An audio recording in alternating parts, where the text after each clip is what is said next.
Yeah, we're gonna move over to our next question, which simply enough kind of puts us into a wider lens. Double Double's second question of the night asks, do you think we will ever hit a tipping point where the couponization pendulum will swing back towards simplicity? Yes. But I'm going to caveat this with, for two companies, no. For other companies, potentially, but it's going to take a massive shift to American Express and Chase's bottom lines for them to consider moving away from coupons. I think there are issuers that could benefit from leaning into simplicity, leaning into not doing the coupon bit and being safe haven's not a great word, but like being a place of respite where the card works this way, you don't have to do a ton of work, you get what you get, and you pay whatever annual fees you have to pay for it. I think Citi would be wise to lean into being simple, although Citi and simple do not go hand in hand. I think Wells Fargo would be wise to lean into simple. I think Capital One would be wise to lean into simple. Like they should not touch their credits for a while. If Capital One wanted to really open some floodgates and get people re-interested in the Venture X and get them to look past the nonsense that they just pulled with their lounge access, take the coupon out of the portal and make the coupon a general $300 travel credit. And you'd start convincing some people to come over to Capital One and at least give Capital One a look. But right now, Amex and Chase, until it affects their bottom line, they're not going anywhere. I think the thing about pendulums is they have, by their nature, they have to swing back or it's not Yes. a pendulum, right? These things do come and go. Now, do I think that Amex or Chase are going to be the first in that swing? No. I think it'll be interesting to see what Wells Fargo does, what Citi does, what Capital One does as the pendulum is swinging in the direction Chase and Amex are going. But I think they'll be the last to this and the first out of it Yeah. because they're more sensitive to the desires of the customer base than Amex or Chase are, right? Like it's almost thermodynamics, right? Chase and Amex have so much mass to them in terms of number of cardholders, cards, products, whatever. Like they can retain some of that energy where the other banks that are quote smaller have less of that mass to be able to absorb things. Do I think we're going to hit a tipping point? Yeah. Now, is that tipping point 5 years from now and every card has been refreshed to be a coupon book before then? And then slowly cards start dropping coupons? Maybe. Also, to drop coupons, annual fees have to come down, and that is not something banks tend to be super willing to do. So it might take a small depression or a larger depression of the US economy for that to happen. So there is a sense of be careful what you wish for because for annual fees to come down, you probably have to have a depression. You have a depression, people are just gonna not be around anymore for reasons that are depressing. So there's a lot of things that go into this question that are dark, but here we are. Yeah. So to get on the nerdy side, if we're going to talk about pendulums, not only do they have to swing back, but they can't stop moving, which means eventually they're going to start swinging in the other direction again. But I don't think we're ever going to see simple anymore. And for two reasons. The only way to be able to get there would be if like credits, like I mentioned this before, credits aren't going anywhere. Get used to them. They're going to be here to stay. But I think agnostic credits are something that we're going to start seeing more of in the future. We start seeing that now with United. Instead of saying you got a Lyft credit or Uber credit, you have a rideshare credit. Just use it on rideshare. You have the Brilliant card that just says food credit, 25 bucks. Spend it at a restaurant, spend it on DoorDash, spend it on whatever. You got 25 bucks. Fully agnostic. I'd even go as far to say see something like a fitness credit. If it codes as fitness, and we see that with the Freedom Flex at least every other year or so, it's one of their bonus categories, like live entertainment, fitness, those types of things, where it's fully agnostic. I think those are going to come.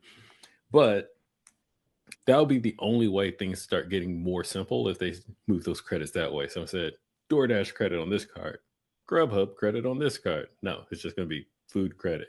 And by doing that, you're going to start seeing people start falling closer and closer into a single ecosystem that just works for them, that maybe cover all their spend or whatnot.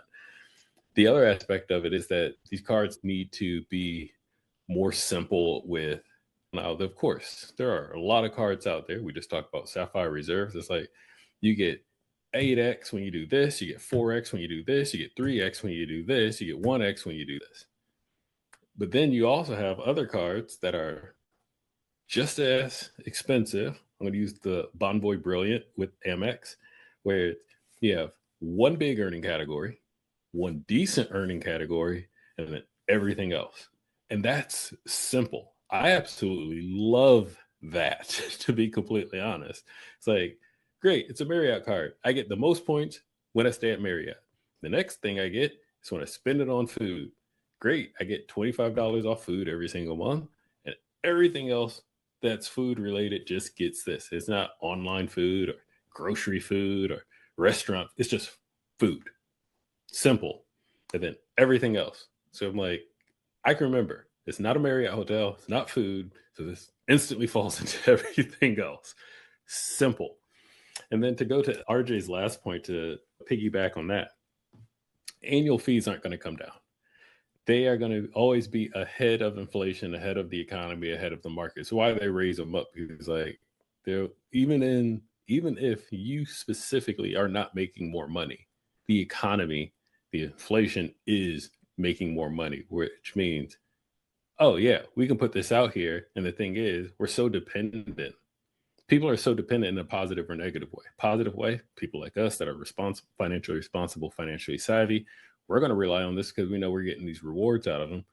On the flip side of that, the other side of that spectrum are the people that might be hurting a little bit and using these as a life preserver to get from Tuesday to Wednesday. They're making money out there too. And so the banks are like, we can charge $800 a year and people will pay it. Either they can afford it or not afford it. Financially responsible and not financially responsible, people are going to pay it. And as long as people are paying it, they're justified to keep raising them. But the thing is, the banks now will have to fight harder for your wallet. And I think that's the point where we're at right now, where the banks are now like, we are charging way too much out here. And I mentioned this last week. It's so expensive. I don't know if I'm going to be Chase or Amex in the near future. It might not be in 2026. It might not be in 2027, maybe 2028. I'm not going to be a Chase and an Amex person. I'm going to be one or the other because it's just too expensive. Not to say you can't afford it. It's just there's no reason to spend that much because now you're spending more than the value you're getting back trying to be a part of everything. And it's easier for me to get out of Chase right now because I got so many $0 annual fee cards of Chase. I can just walk away, downgrade it, and literally walk away. The only other way that I think this out is finally make the customizable annual fee card where I get to modify it myself. The more I put on it, the more annual fee. And I can just have one card where I've been very transparent about my wallet. I pay over $3,000 a year in annual fees right now. It's almost $300 a month if I were to break it down over 12 months for annual fees. I get all the value I can out of there. But if you give me one card and I can build one card that just ruled everything, and I get all the credits that I want, I get all the bonus categories that actually mean something to me, and I just have one card, simple, heck yeah. And you tell me that card $2,000 a year, I'm out. I'm out the game. Just give me that one card.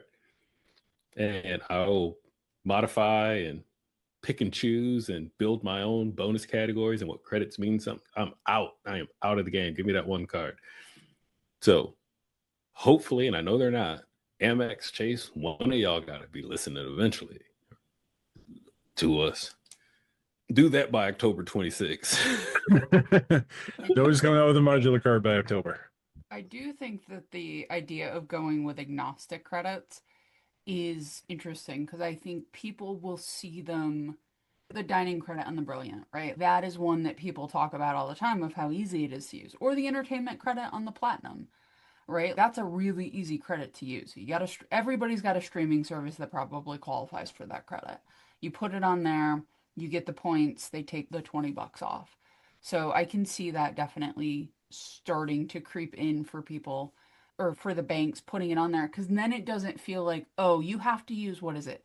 Two $10 and one $5 credits on the Chase card. People get really annoyed at that. But even if you kept it at the same amount and just took off, I think people would not be so negative on it. So I agree. The agnosticism might be a good way to do the same thing, but make people see it differently. Yeah. Grocery credit. $50 off groceries every single month. You won't eat Chipotle twice a week because you know you need to go to the grocery store and just buy your food. Or, hey, go to the grocery store and spend $50 on Cookie Monster ice cream. Just throw it in the freezer. That sounds really good. It does. It really does. I love cookies. It's right up my alley. You people and your gluten. Yeah. My body can process gluten. You can pick around the cookies if you want. They're like chocolate chip cookie pieces in there too. So it's like a whole extra level of cookies and cream. We'll go grab the new alcohol I got this past weekend. No, you can't have gluten and alcohol. So now we're even. That's fair. That's fair. No, I've got chocolate and marshmallow whiskey and another bottle of Dough Ball. I didn't buy these things and I don't turn away gifts. I do think tipping point, I think the pendulum swinging back will be things like agnostic credits. I definitely agree with Lonnie there. I would also love to see a modular credit card. The Zinc card was far ahead of its time, and a company really should be willing. Like, that is a loss leader type card, but that is also a card where you absolutely get to mitigate the loss because it depends on the person putting the card together for themselves. The Fargo Beyond is the Zinc card in a different outfit. Better give me some strong categories and some interesting to use credits. Give me some more transfer partners as well.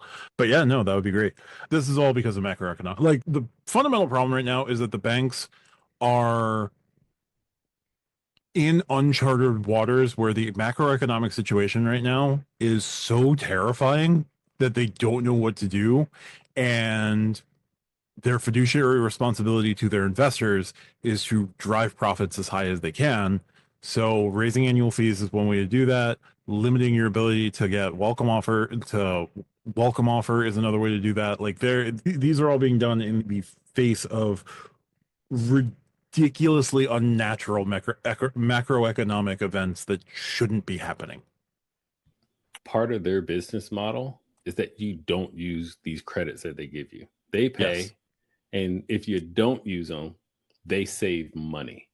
So there is someone that literally tracks this stuff: usage, retention, acquisition, all of that, and then says, here's this credit that we give out, and here's the actual utilization rate of it. Here's how much money we made for those that did not use it. Why do you think they're doing Dunkin' Donuts credits when not everyone can be Dunkin'? Get to a Dunkin'. Dunkin' Donuts is not even across the entire country the way that like a McDonald's is. This is why, because they know that some people that aren't in these areas are going to not be able to use these credits, and they're like, we're actually they banking on it, to be completely honest. Someone did the math and been like, the people in Boston will probably completely murder this credit, but people in LA probably won't touch this at all. Guess what? We got more card holders in LA than we got in Boston. This actually means we are going to end up saving more money. This is part of their P&L. So yeah, you have to remember it. So when it comes to these credits, even though I'm not a coupon book person, I don't lean into it. I don't necessarily like it, but it is important to understand that if you want to play against the man, you want to beat the house, you have to go to Dunkin' Donuts. You have to use Uber Eats. You have to do these things, or else you're just playing the game where the house wins. Even if you don't want to use it anyway, show them that this is not valuable so they take it away and give us something that might be more valuable for us. I'm sorry, Lonnie. I'm not using the exercise credit on the Platinum. You can't make me. I want to know exactly how many people use the Equinox credit for the app or actually go to Equinox Gym. I'm sure it's a small number, but think how much money they're saving because no one's using it. It's That's cheaper fair. to keep her. That'll do it.